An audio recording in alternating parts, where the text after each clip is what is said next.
And you're looking at Chopper 6 over the Adrienne Arsht Center for the Performing Arts. It's going to be a big night there because 5 Republican presidential hopefuls will be going head-to-head during the 3rd GOP debate right here on NBC6. Yeah, here's a look from the outside where NBC News is hosting the event as the focus now shifts to the 2024 presidential race. Inside, those candidates will be making their case to the American voters just a day after voters headed to the polls in several key states for the elections. It was Election Day yesterday, so we'll have some of those results coming up in just a moment. All right, take a look here. Florida Governor Ron DeSantis. We also know that former South Carolina Governor Nikki Haley, former New Jersey Governor Chris Christie, businessman Vivek Ramaswamy, and Senator Tim Scott will all be on the stage fielding questions. President Donald Trump, former President Donald Trump, will not be there. We're going to have more on that coming up in a moment. We have team coverage for you this morning. NBC6's Julia Bagg live following Governor Ron DeSantis and a big key endorsement that he picked up this week. But first, we're going to start with NBC News correspondent Bree Jackson, who is in Miami outside of the debate hall. And Bree, what can we expect with this face-off tonight? Good morning, Chris, Constance. Well, you can expect to see a smaller stage. There's only going to be 5 Republicans facing off at tonight's debate. And we do expect this to be a make or break moment for some of these Republicans as they try to position themselves as an alternative to the frontrunner, former President Trump. 5 Republican presidential candidates taking their message from the campaign trail to the debate stage in Miami tonight. I am hopeful that with a thinned down stage, we're going to be able to have a substantive debate. The 3rd Republican debate marks a critical moment for those fighting to gain ground in the polls and in a key battleground state. The frontrunner, former President Trump, maintains a commanding lead over his Republican rivals, including Florida's own governor, Ron DeSantis. It's his home turf in Miami, but he's been eclipsed by Donald Trump, who's gotten more endorsements out of his home state than he has. Former UN Ambassador Nikki Haley has been surging since the last debate. A strong performance tonight could keep that momentum going. She goes into this debate with a real strong suit because foreign policy is something she knows really well. The wars in Israel and Ukraine, the economy, and other pressing issues are expected to come up. With a slightly narrowed field on the stage, Vivek Ramaswamy, former New Jersey Governor Chris Christie, and Senator Tim Scott are also hoping for a standout moment. We have to defeat Donald Trump in the primary to have any chance of beating Joe Biden in the general election. That's why I want to continue to make this argument on the debate stage. All 5 candidates seeking to seize on the absence of former President Trump, who says he will not attend any Republican primary debates. And tonight, former President Trump is opting to hold a rally nearby instead. So one thing to keep an eye out on tonight is whether the 5 candidates who are taking the debate stage, whether they try to directly attack the former president, or do they keep the focus on going after each other instead? Chris, Constance. All right, Bree Jackson live for us this morning. Turning now to NBC6's Julia Bagg with the latest on how this impact could affect the race for our governor, Ron DeSantis.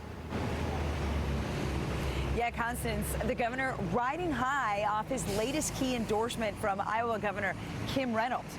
His sights, though, are now set on the challenge here tonight, right here at the Adrienne Arsht Center. Can he find his moment to shine? The challenge will be, can he avoid being upstaged by noticeable no-show former President Donald Trump? The Republican Party favorite is skipping the debate once again, as we've been telling you, but he is in town. He'll be holding a rival rally across the county in Hialeah.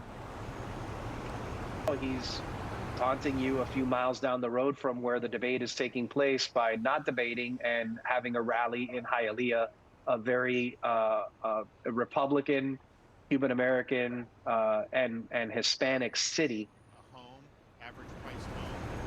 Governor DeSantis still has plenty of ground to make up ahead of the Iowa caucuses in January.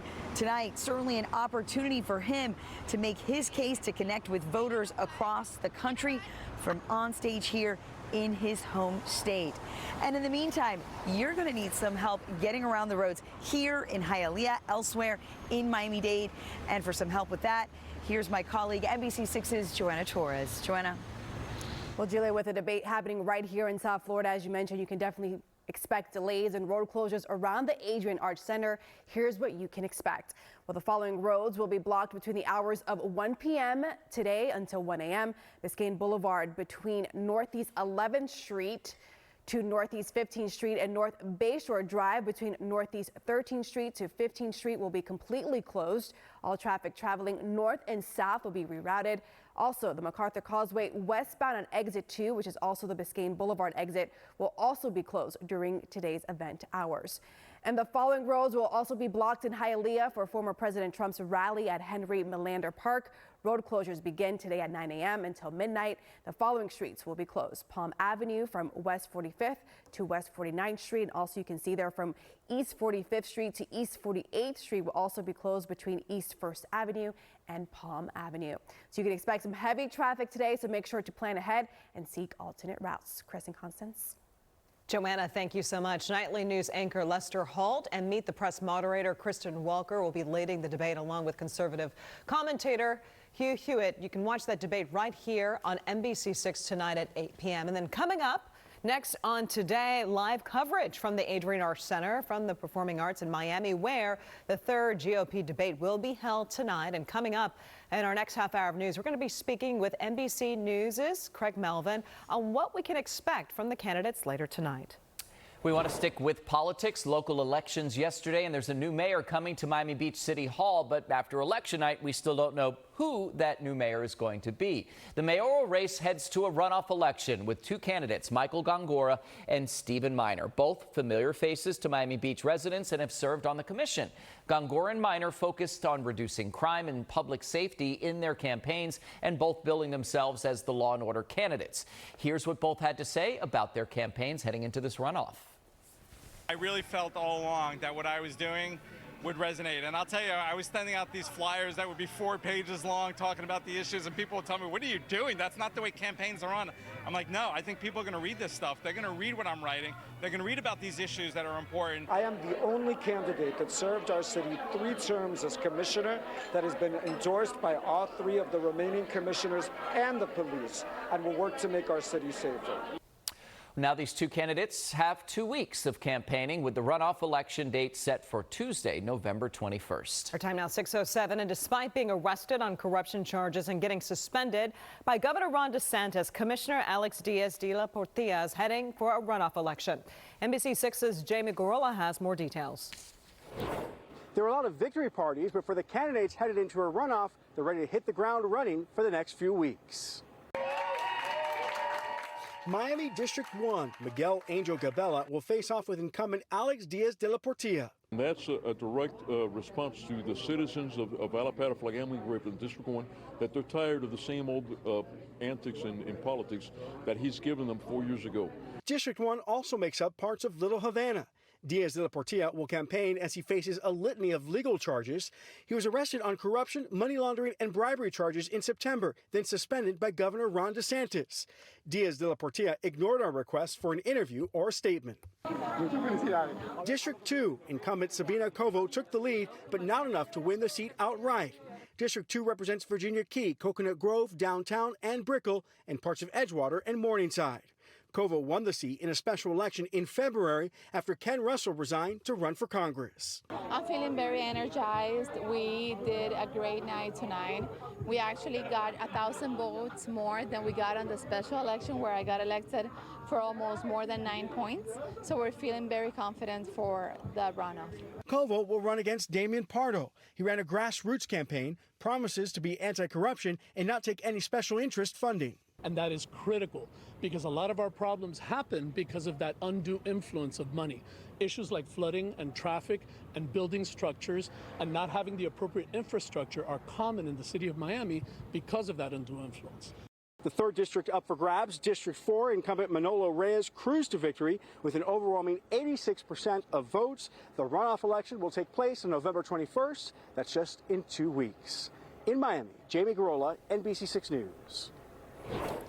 Hialeah City Hall is getting a new face. The unofficial results show Angelica Pacheco has won the Group 4 seat on the Hialeah City Council with more than 52% of the vote to defeat the incumbent Vivian Casals Munoz. Pacheco lost the same matchup last year. Councilmember Monica Perez easily won her race to keep the Group 1 seat. We're going to have continuing coverage of the election results for you all day long. And for more information about the results, you can always visit our website at NBC6.com or download and use the NBC6 app so you can get that info whenever you need it. That's right. Our time now 6:10 on your Wednesday. Still to come on NBC6 today. We've got some new video showing the terrifying moments for a family who escaped a fire over the weekend.